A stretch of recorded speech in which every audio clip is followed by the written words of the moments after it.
NASA has decided that it's too risky to bring astronauts Butch Wilmore, Sunita Williams back. Astronauts Sunita Williams and Barry Butch Wilmore in space. By now, we are quite familiar about how the Boeing Starliner's 8-day space 6 months later than initially planned. As the Boeing Starliner, astronaut Sunita Williams and Butch Wilmore have been stuck in space.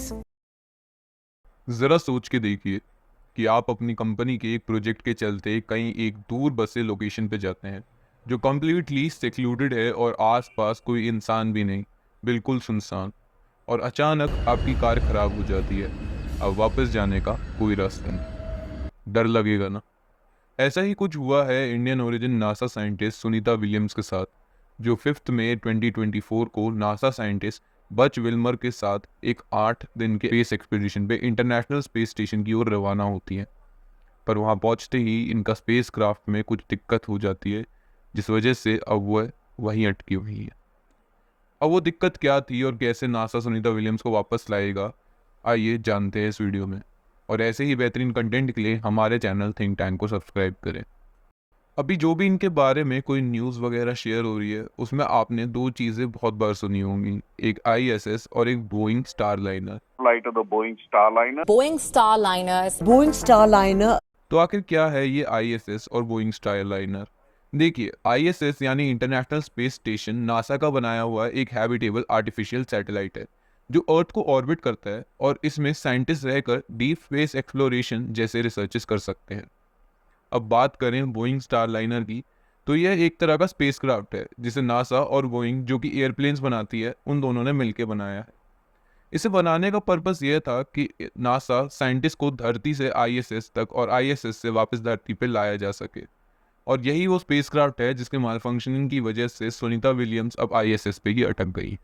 इस test launch से पहले भी ये spacecraft 2 flight test कर चुका है, एक 2019 और एक 2020 में, पर वो अनमैन्ड फ्लाइट्स थी। अनमैन्ड से मेरा मतलब है कि उन पे कोई एस्ट्रोनॉट नहीं था, वो खाली स्पेसक्राफ्ट गया था।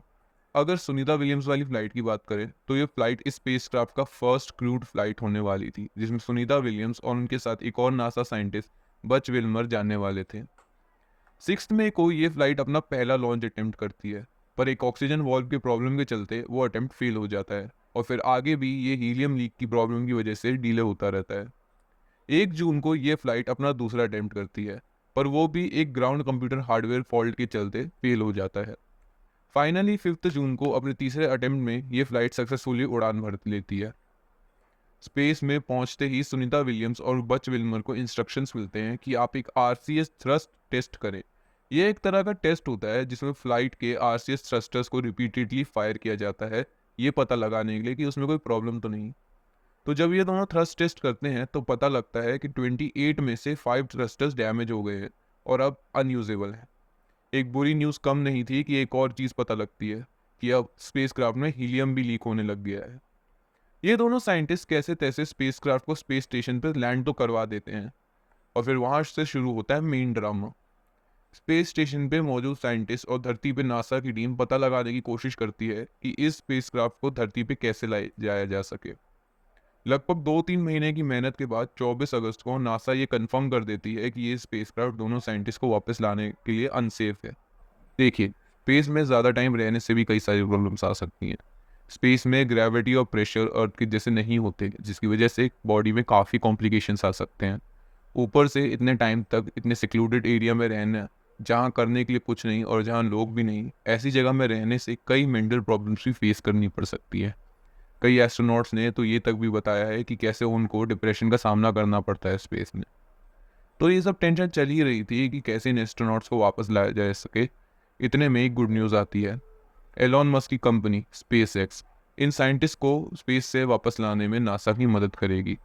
इन साइंटिस्ट को SpaceX के स्पेसक्राफ्ट ड्रैगन द्वारा वापस लाया जाएगा, जो कि इस साल सितंबर में लॉन्च होगा, जिसमें 4 लोगों की बैठने की जगह होगी।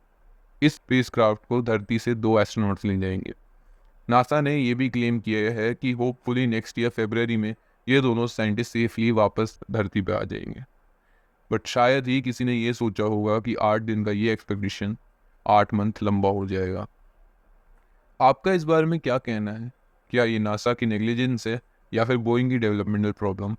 अपने विचार कमेंट करें। और हम एक्सपेक्ट करते हैं कि होपफुली ये दोनों साइंटिस्ट वापस धरती पे आ जाएंगे।